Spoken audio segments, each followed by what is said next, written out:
So it's now abundantly clear to people of all political persuasions that the economy we are living in now and the long term prognosis, the trajectory of it, is one of stagflation, high prices relative to job growth, job opportunities, even, and income potential. Certainly, relative to the past, we might have technological advances that have improved some of the quality of life relative to our parents and grandparents' generation, but at the affordability level, we have a major crisis. And we have a choice. We have a choice. We could cede the ground to the socialists, where we could allow capitalism to be misrepresented as the status quo, which is not capitalism, blame the affordability crisis on that and turn to socialism, where voters will turn, or we could actually give a vision of what capitalism is and what it isn't. The reality is that the reason why we have an affordability crisis is a reflection of asset bubbles created by government interventions, government created monopolies, unfair advantages not inherent in capitalism, but of government debt, monetary manipulation, regulatory capture. We haven't lived in a free market in since the advent of modern technology. I would argue certainly, not since the 80s. And that's the problem. We haven't been able to benefit from both. I think a lot of you would probably agree with the sentiment of Andrew Jackson that he uh, professed in his veto. He expressed in his veto of the Second National Bank in July 1832. And this is not Bernie Sanders. And he clearly makes that distinction. We don't believe in taking natural inequality that God creates, that people have different levels of achievement. Some of it is because of their input, some of it's luck. But what we do oppose is government sponsored venture socialism, where government tips the playing field of the economy towards particular sectors, particular companies, particular special interests. And he wrote, quote, "It is to be regretted that the rich and powerful too often bend the axe of government to their selfish purposes."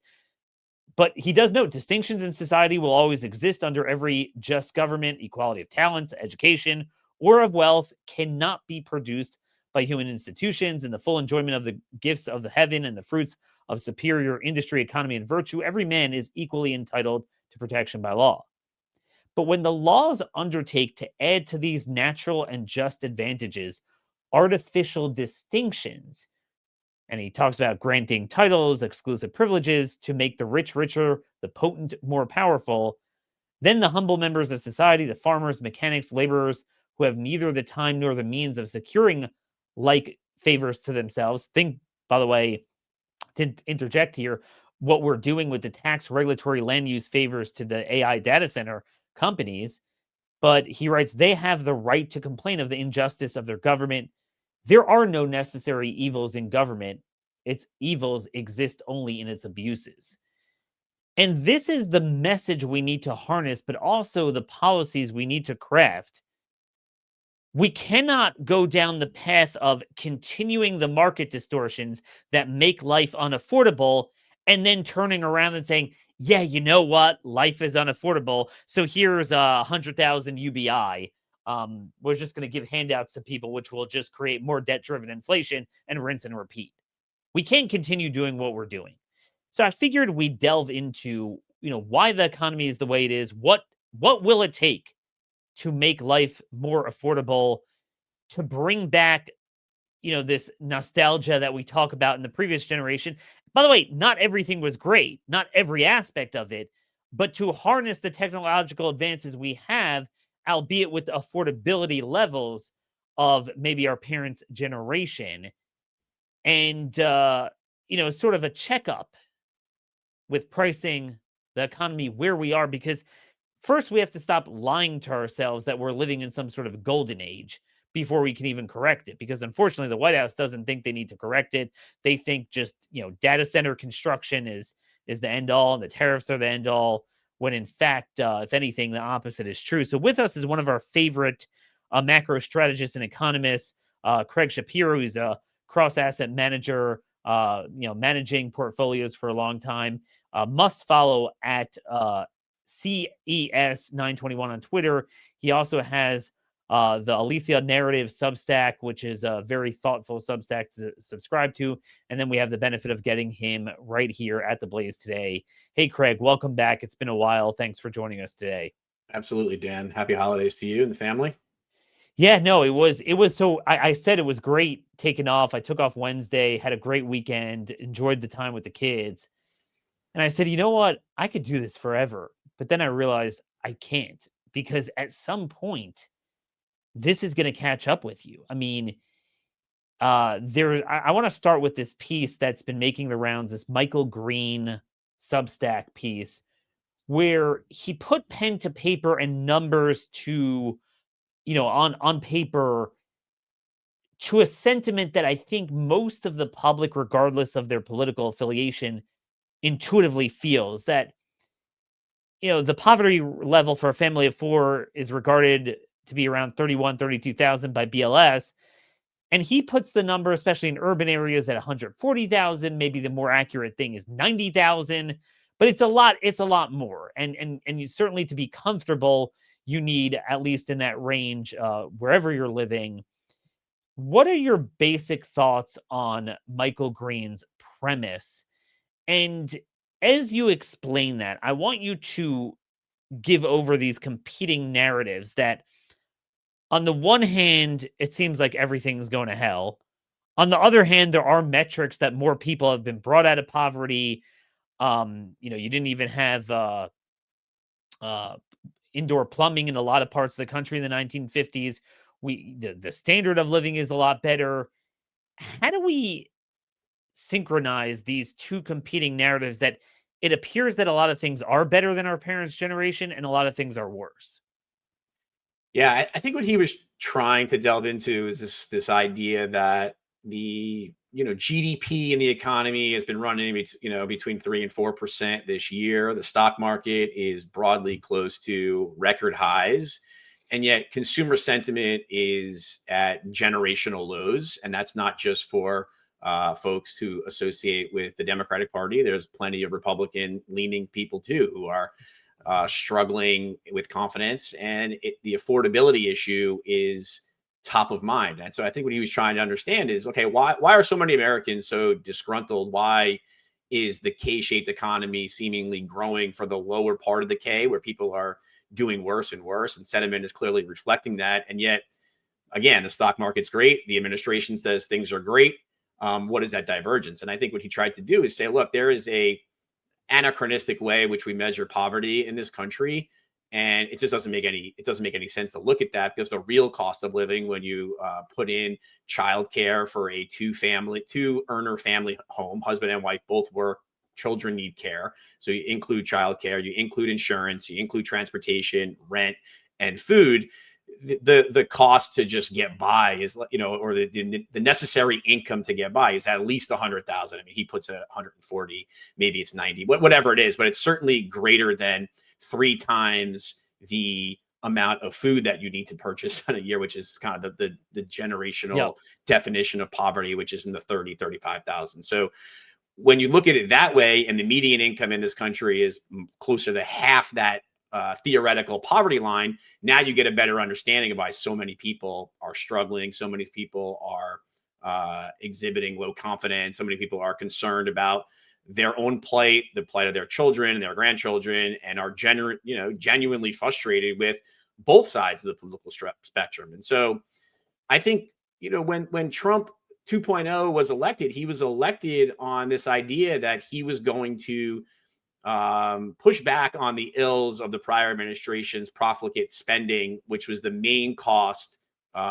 driver of inflation, right? And so the government, the new administration was going to come in. They were going to really attack that inflation by retrenching the size of the government. They were going to use tariff policy to help bring back good-paying American jobs to the American middle class, jobs that have been hollowed out for 2 decades and a generation, as we've shifted labor overseas to China or to other Southeast Asian manufacturing hubs. And we were going to restore, American prosperity and bring affordability back in line. And the issue that the administration quickly ran into in April was this idea of, in order to enact those types of policies, you need to actually push the economy through. Scott Bessent, the Treasury Secretary, had referred to it as a detox period, or a slowdown, maybe even a recession, and some right sizing of pricing, not only on goods prices and rent prices, but also asset prices, in order to kind of transition us to this better place. And when you combine that with the revenues that would come in from tariffs and those type of protective policies, and we reduce the size of the government, over time we would start to create a better country that works for more Americans. That's what Trump was elected on. That was the populist movement that had some good momentum, clearly into the election and for the couple months after the election. And so the problem that the administration faced was when they tried to enact this and asset prices started to fall in April on back of really what in hindsight was botched tariff implementation and ideas. When the bond market started to fall, the equity market started to fall, volatility started to rise. The top part of the K-shaped economy really complained very aggressively to the administration, and said, "You can't do this. We don't like it." And so, truth is, the administration kind of, backtracked. And the moniker of Trump tacoing, chickening out really, came into the fore. And the administration then really went from this idea of we could sacrifice asset price falling. The stock market is not our scorecard. Manufacturing jobs are our scorecard. Transitioning back to no, the stock market is our scorecard again. And so it seems to me like the political will from the administration to really go through the necessary detox in order to right size the economy, bring down prices for all Americans, was thrown out the window. And instead, what we have now is this techno feudalist type of economy where tech oligarchs commensurate with the government, and the administration are trying to, grow us through this slowdown, grow us through the pricing dynamic that is clearly challenging to more Americans, and saying, if we just trust in this AI story, the productivity boom that comes over the course of the next 5 years will basically lead to, free everything for everybody. And trust us, it's gonna be okay. Give us a little bit of time, but things are great. Don't you worry. Don't believe your lying eyes on inflation, affordability, and the like. And clearly, what we saw in the November elections, with Mamdani being, elected in New York, and Democratic governors being elected in Virginia and New Jersey, and Democratic commissioners being elected for the first time in 25 years in places like Georgia for utility bills. People are tired of hearing that nonsense that just trust us. People are tired of hearing affordability is the old administration's problem. We're 10 months in now. This is the administration's problem. And they're not even really doing things necessarily to address it. They've actually done a lot of things to make it worse. No, exactly. And I think, we've had this for decades already now, where we built up the welfare state, which built up the debt, which created asset bubbles, which created inflation. And it's a self-fulfilling prophecy. So we now guarantee, according to the Heritage Foundation, depending on how you measure it, it could be, if you add up all the programs, somewhere in the ballpark of 70,000 minimum income. But then what that has done is it's created that as the standard minimum you need to live. So maybe we don't have people starving. And in fact, we have the fattest poor people in this country. Or maybe the food's not so healthy. But what you do have, and I think that's getting back to Michael Green's piece, is that people who thought they earned a decent income, they're struggling to pay their bills, much less save and even have extra to put in the stock market, especially if they don't want to go on programs and subsidies, and that should be the goal. So I look at this administration, and I can't find a single policy that's going to make life more affordable and bring prices down. Could you explain vividly what this is going to look like to the average consumer, that since July, when they passed that big omnibus bill, the reconciliation bill, and increased the debt ceiling, by my count, it's been up 2.2 trillion. The gross debt has gone up 2.2 trillion since July. Yeah.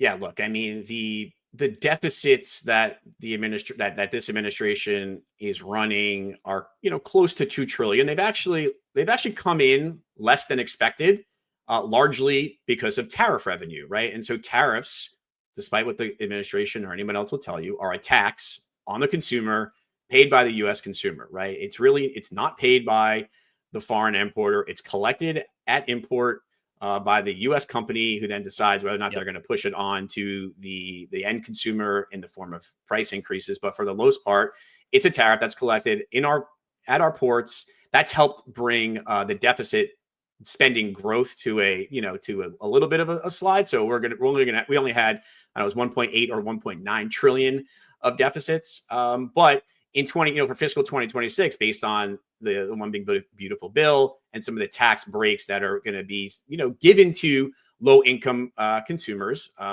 with no tax on tips and Social Security and the like, we're going to be running in the $2 trillion a year of deficits again. And so the issue with that is at $38 trillion of debt, at an average interest cost of 3.5–4%, that's nearly $1 trillion a year. That's just going to pay interest, right? And so that is just money that is the government is paying out for the borrowing that it's already been doing. That's why the administration has been pushing so hard to get the Fed to cut rates.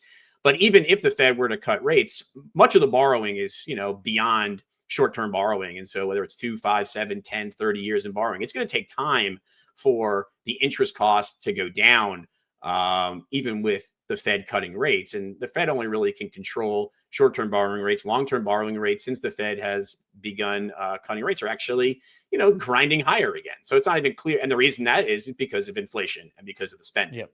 And so, look, I think the average American, may see some relief in tax refunds early part of the, from next year. But companies also have received incredible tax breaks through the One Big Beautiful Bill by allowing for any CapEx that's spent this year to, be 100% depreciated. So, again, more tax breaks to companies, plenty of tax breaks to wealthy individuals who don't need it, is making it harder for the overall inflation, to come down. And so, yes, the average American maybe is seeing, we'll see a pickup in real wages for next year after tax, but everything costs more.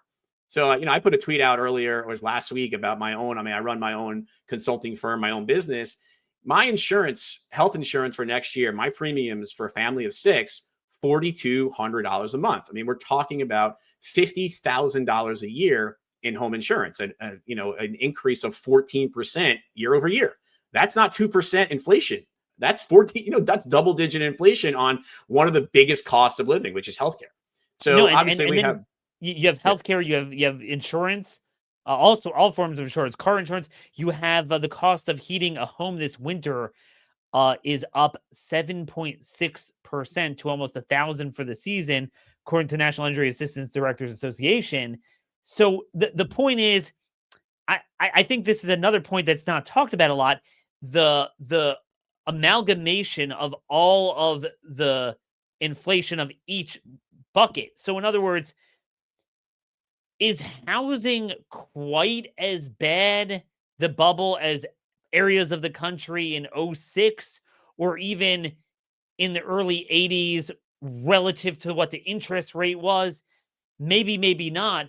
But I think in past times when housing was that expensive, either because of the interest or the cost of housing, you didn't have everything else going up that much. Yeah. Look, we also have the aggregated price increases from, let's say post 2019, right? The COVID spending led to massive inflation, massive price increases. And what we have now is the aggregate of all that, nearly double digit inflation for 5 years across a wide, variety of products. And so inflation is the rate of change of pricing, but the absolute level of prices are, significantly higher than what people are, quote, used to, right? The pre-COVID pricing environment. And many companies have really just held on to profits, right? Corporate profit margins are running basically at record highs, particularly for large companies, less so maybe for small companies, but corporations have done incredibly well through this period of time. Corporate earnings have grown tremendously, and that's why the stock market has done incredibly well. But the individuals are suffering. And so real wages haven't really kept up with that pace of price appreciation, which is why we're in this affordability crisis, for lack of a better word. So this is the biggest enigma of this of the whole puzzle that we're talking about. And it's been going on for a while. You mentioned that all the consumer is crushed, but they're sitting on profits. Well, why? Because they're selling products. The question is, where is the money coming from? Typically, if the money ain't there, people can't afford it, then you have to drop the prices. Yet we were all surprised to see, although I think you're going to educate us to peek under the hood. But the top lines, they were bragging about Adobe Analytics data culled from over 1 million visits to US retail sites that were tracking the Black Friday sales, Yeah. and they had this headline that there's a record 11.8 billion in online Black Friday sales, up 9% year over year. I was like, wow, where's that money coming from? Yeah, I mean, the stats for Black Friday, just real quick, 9.1% increase in spending from last year, but a negative 1% total item volume increase from last year. Prices are 7% higher. So consumers on average have bought 4.1% fewer items. There was an 11% increase in buy now, pay later use, so how to fund it. And Klarna, one of the biggest buy now, pay later companies, saw a 45% increase by volume over last year, which, if broadly suggests at least 10% of all Black Friday sales were financed through buy now, pay later. 84 and of the 85% of purchases that were financed by credit cards, nearly 2/3 of those are from consumers who are unlikely to pay the full balance of those credit card bills in the first month. So, for the most part, tariff inflation has led to a top line that looks impressive. Volumes overall are lower, and increasingly more is being financed by credit cards, and even worse, by buy now, pay later companies, which have the most egregious credit card interest rates associated with that spending. So, yeah, look, it's holiday spending. People want to, spend for family and for, so we get it, but it's increasingly being financed by people who can't afford it and are unlikely to pay it back. And so a developing credit risk as we push through into 2026 about, how are these bills going to be paid? Are we going to see a pickup in bankruptcies? Yes. Are we going to see a pickup in delinquencies? Yes, we're already seeing that through Yep. student loan delinquencies. Auto. Autos. I saw a headline. I think at least 20% of homes. I'm not exactly sure if these are FHA homes or not, but 20% of homes are now in a foreclosure process. So we're starting to see the beginnings of a credit cycle here for the low end consumer. And look, plenty of banks have plenty of capital and have lost, revisions for provisions for losses. So this doesn't mean we're going to have an imminent crisis in the next 3 months, but when we think about people's need to borrow more money just to keep up, credit's going to become tighter, right? We're seeing an increase in rejection letters associated with auto loans, with credit card loans, with home purchases. So banks are actually looking to tighten credit to the low end consumer because they see the outlook, they see the struggles, they see the growing debt balances. They also see a deteriorating forward-looking outlook on the labor front as AI, is sitting in the background here, threatening to take more jobs away from higher-paying white-collar workers. And so, again, these are all things that are sitting out there that make it very difficult for the average person to keep up, let alone get ahead. And the administration isn't really doing much. And not just the administration, but Congress as well, isn't really doing much to address those concerns and say we get more of trust us, gaslighting, it's going to be fine. Don't look here. And that's a concern that is showing up in the poll in the polling data and at the ballot box. So to your point, I saw in Reuters that 65% of Black Friday consumption will not be paid back within 30 days. So what happens with all this private debt?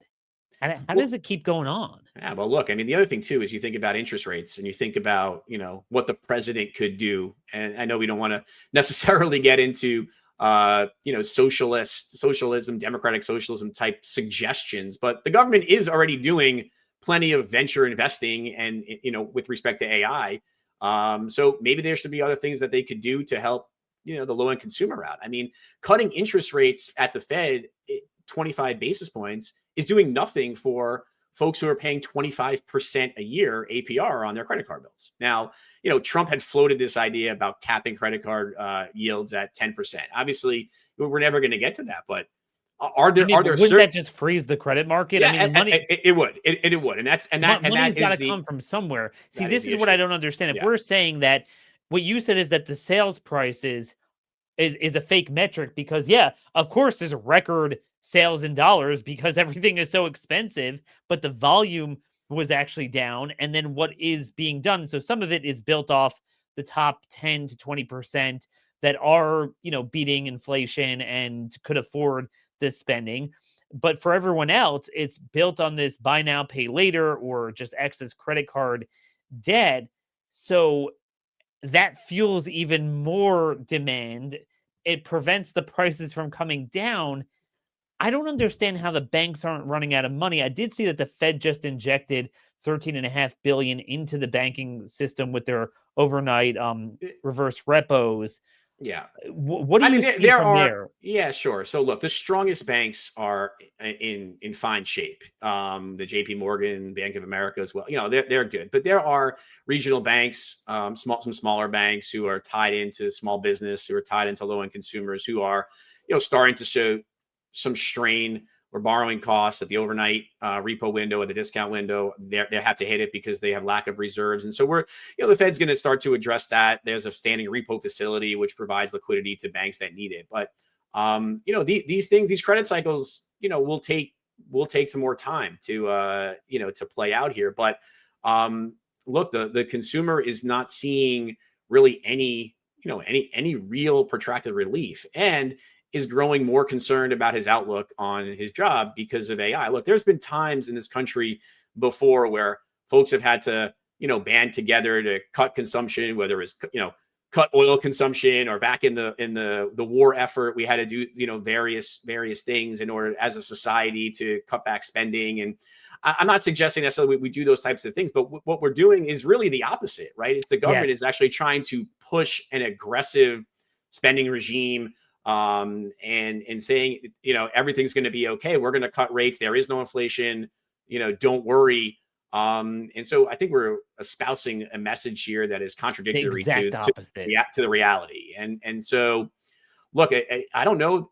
I don't really know the political will that the administration or Republicans have right now to do the hard work. The hard work is allow for growth to slow, allow for Yes. asset prices to correct in a Yes. methodical way. Don't encourage excess speculation and excess spending. The problem is that is not a politically palatable message to voters, But right? their And current so, message is not like what I would argue. I get what you're saying. My colleagues are like, Daniel, no one wants to cut spending. Yes and no. If this were Trump's first term, okay, I was going to go back to like 2003, but no, let's go back to 2017. At the end of the day, it was a different world. People were not feeling this crunch, especially middle income, even, what we would have considered back then middle upper income. They weren't feeling the pinch. So, the debt was viewed as a futuristic thing. Our grandkids, we don't care about that. But it's a here and now. You can't run away from it. That's the problem. You can't just say, I'll focus on other issues. You have the grenade with the pin taken out, put in your hands. So it is blowing up on them. You're going to get blamed for it. You may as well try to solve it. But instead, we've gotten the opposite. So the one thing we thought we'd get is, all right, well, at least we get manufacturing boom. But I want you to delve into the numbers that despite all of the debt driven capex spending on data centers, so that includes all of that, manufacturing has been down now for 9 months in a row. ISM manufacturing is at 48.2, but prices paid were up, new orders were down. What happened to the manufacturing with the tariffs? Yeah, look, the scorecard for the administration, if you asked them back in March and February, was, with respect to trade and the economy, was going to be manufacturing jobs. Focus, will judge us on the growth in manufacturing jobs, and it just hasn't shown up, right? The manufacturing component, the employment component of manufacturing ISM at 44 suggests recessionary territory, right? And so, yes, we're getting a lot of announcements about capex coming to America. But it just hasn't really, the uncertainty around the tariff regime has meant that the announcements are there, but the spending is coming in drips and drabs. The AI capex spending is really just not that people intensive. It's clearly not people intensive on a sustainable basis. No one works in the data center, so Yeah. it doesn't really create any jobs, beyond that. But even the construction of it is taking, it takes time. Many of the items are long lead time items, and we're just not, it's just taking a long time to get a lot of that. In the meantime, commercial real estate has struggled, residential construction has struggled, and so other areas of construction are Mm. um are are are, are struggling as well. And so it's just taking a very long time to get the benefits of capex that's supposed to be coming into the US to actually show up in the numbers. And the tariff regime has been, it's been spotty, right? And who knows? I mean, we'll see. The Supreme Court is due Yeah. a ruling, potentially even before the year end. And some of the recent tweets by the administration would suggest that they are concerned that these tariffs are going to go away. And I saw Costco actually, I think, has filed lawsuit in the last couple of days too, to make sure that if the tariffs are deemed unconstitutional, that the government is forced to pay them back. Right. There is some talk that potentially the government will try to hold on to that money for a longer period of time. After a certain period of time, they get to hold on to it. Costco is now suing the government, and more companies are likely to do that too, to make sure that the money is returned to them. And if the money is returned, we're talking about 150, $200 million of tariff revenues, already kind of collected this year that may go back, which would be relief. However, it'd be a problem for the budget deficit, because that's been part of the reason why deficit expansion has slowed this year. So we remove $200,000 of revenues. That's more borrowing that's going to have to get done. That's higher interest rates that are going to offset any of the Fed easing that might take place. So, Yeah, more um, inflation from that. And again, like, the theme today is that everything we should be doing, we're doing the opposite. We're always looking for the next big bubble. So, like you said, it's one big moonshot into this AI, and well, really specifically AGI, built on data centers. So the IBM CEO Arvind Krishna came out and said, he put numbers to it, and just to illustrate the unsustainability of it. Again, this is sort of the corporate level equivalent of what we were just talking about with the private consumer debt, that is just simply unsustainable. Even if it would create jobs, but certainly that's not creating that many jobs. So he said it takes about 80 billion to fill up a 1 gigawatt data center. And at 80 billion per, gigawatt, he said that if you add up all of their promises, what OpenAI and these other companies have at least publicly committed to, it would be about 100 gigawatts worth of data center computation. So that would be 8 trillion in financing. And he basically said that, look, 8 trillion in capex means you would need roughly 800 billion of profit to just pay the interest, and they're nowhere near any of that. So my question to you is, how could smart financial people go for this? For example, you have SoftBank and fellow investors are now about to throw, at least they say, 30 billion more cash into the incinerator known as OpenAI, with 1.4 trillion in espoused obligations, when they're only bringing in a few billion in profit. look, tech evangelists have been doing this for generations. That they typically go all in. There's been booms and bust cycles before, but the winners, the winners really win, right? I mean, if you even think back to the prior the tech boom, Amazon was a tech winner in 1999, 2000. Stock price got cut by 90% over the following 3 years, and then has now proceeded to become a multi-trillion-dollar company again. So even, you kind of invest with a long enough time horizon, tech investors feel very comfortable. Now, the bigger issue I think is on how are we going to this is not software. This is Yes. not high return on invested capital type investment. We need massive build out infrastructure of plants, of power, of water, utilities. And so this is heavy CapEx items that really are going to necessitate, large returns. And so right now, if you're an open AI and you're annualizing, I don't know, who knows the numbers, but if it's 10 to 15 or 20, $25 billion a year of revenues at $20 a month to individuals, where Google is basically giving you the same service for free, the revenue model is struggling there. And so, look, I think there is plenty of bad investment ideas in the AI space. Not all of this is going to be built. But right now, I think many companies are pushing all in to make sure that they are the one, or to try to be the one who's there at the end with the product that everybody wants, and to create one of these monopolies that prints money forever. So I guess I understand the rationale, but look, there are certain to be some cracks in the story as people realize the funding now is coming increasingly from the debt markets rather than from internally generated free cash flow. The cost of capital to these companies is now rising, but that's also crowding out and making borrowing for everybody else more expensive, and is likely to make borrowing for the U.S. government more expensive. And so the question really is, as a society, is this good investment? Are there benefits to this? Do we have to do it? Is there some sort of arms race with China where we have to win? Well, what does winning really look like? I mean, if we're going to put ourselves even more in debt, we're going to throw 20, 25 million people off of payroll in the next couple of years, which is what the Anthropic CEO has said. Over the next 2 years, white collar unemployment rates up to 10%.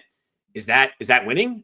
Because all those people are going to be, put onto the government's balance sheet. And so if the government can't find ways to tax the companies that are putting all these people out of business, out of work, then it's just going to be increased deficit spending, increased calls for UBI, or a heavily disgruntled populace that thankfully so far has been pacifist. But historically, what we see more angry people who are struggling with their wealth and inflation, they typically get more angry, to say it mildly. And so hopefully we don't get to that point, but you could see how we could. Now the government is going down quickly. I mean, the power issue alone, a new Politico poll came out today.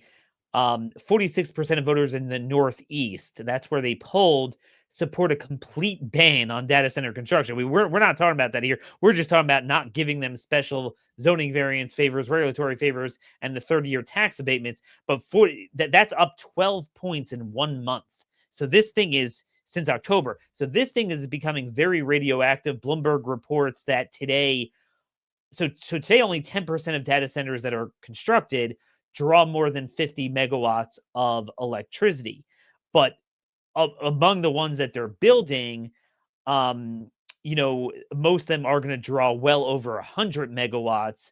And obviously the biggest ones, nearly a quarter, will be larger than 500 megawatts. And then some of the biggest ones will exceed a gig. So, I mean, here's the thing. Like, a lot of people will debate me and call me, anti-progress.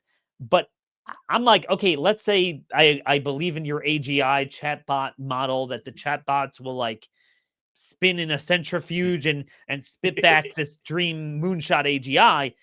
I don't understand where the power comes from in that. I just don't get it. Well, look, I mean, it's the government is, I mean, I think with this Project Genesis or whatever they're calling it, it's basically, wartime planning for for this AI build out, this move towards AGI, this futuristic society. And we're spending all the resources necessary and, bracking down regulation and breaking down environmental, anything in order to get there as quickly as possible. And it's a complete, state directed effort, in concert with the private sector and the tech sector. The problem is the two issues are, one, that are not being addressed are, one, it's short-term inflationary first, right? Because we need to build all this stuff out. So we need more power, we need more water, we need more concrete and more steel, which is going to be more inflation to people, to the populace who already can't afford it. And the end result is going to be millions of people are displaced in their work. And so we don't have a commensurate state time policy to deal with the displacement of people. And so we're just not really thinking about it. We're not thinking about their current debt levels. We're not thinking about their future debt levels. We're not thinking about how are we going to retrain them? Can we retrain them?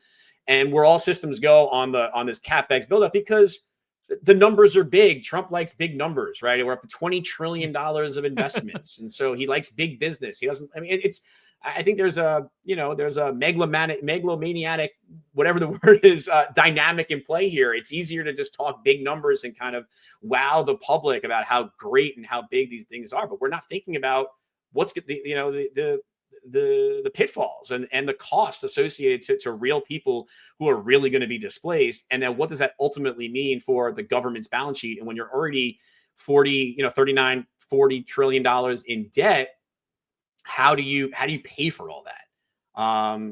We're having an arms race with China to build out AI, yet we really can't afford it.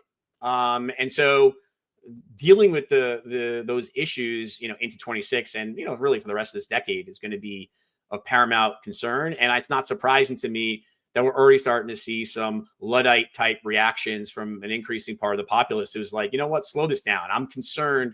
There's an existential threat here to my future labor, and I don't like it. And it's different than prior technological cycles, because I'm concerned that a robot's going to put me out of business, out of employment forever. And so you could tell me everything is going to be free in the future, but if I can't earn money, then I'm really concerned that I'm going to be, beholden to the state. I don't like that either.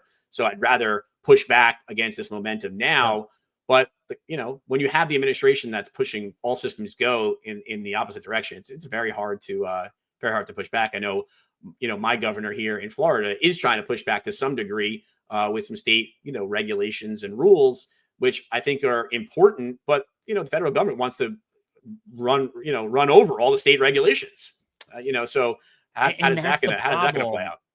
That's where the priorities are. It's not with small business.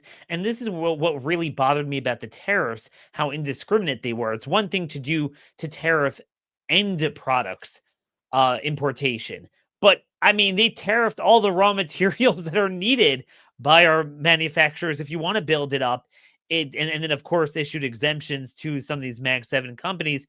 One other thing before you go. So the other big priority, when you don't hear as Trump says, the AI buildings, you'll hear about crypto. Okay, that's the new obsession.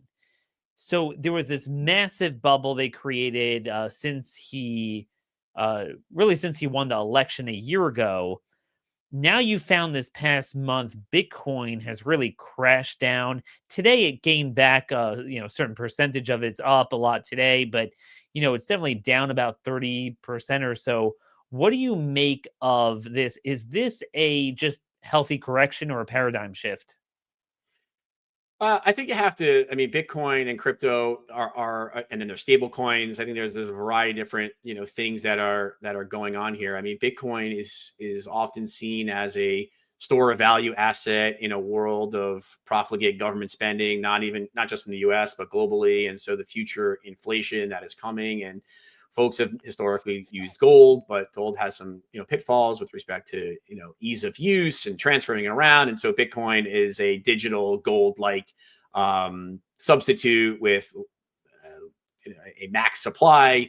And there is a story there. And look, historically, it's been away from governments, right? A Bitcoin maximalist, would not look for the government to be a sponsor of it. I mean, it's both typically seen as money kind of outside the system. And so I think the US government is looking at Bitcoin as a way to hold on to dollar power, hold on to dollar hegemony globally, something that it realizes it's losing a little bit of a grip on, but doesn't want to, because when you start to lose the ability to print money, then you lose the ability to fight wars and to pay out your public when they need money. And so I think they're trying to use Bitcoin as an avenue to help in that endeavor. But look, I think the what it's become is a little bit more of a levered speculative vehicle, Yes. right? And so even though there's been some institutional adoption as people have looked to, increase their allocations, get off zero, many other folks are going all in or levering up to buying Bitcoin. There's been this digital asset treasury strategy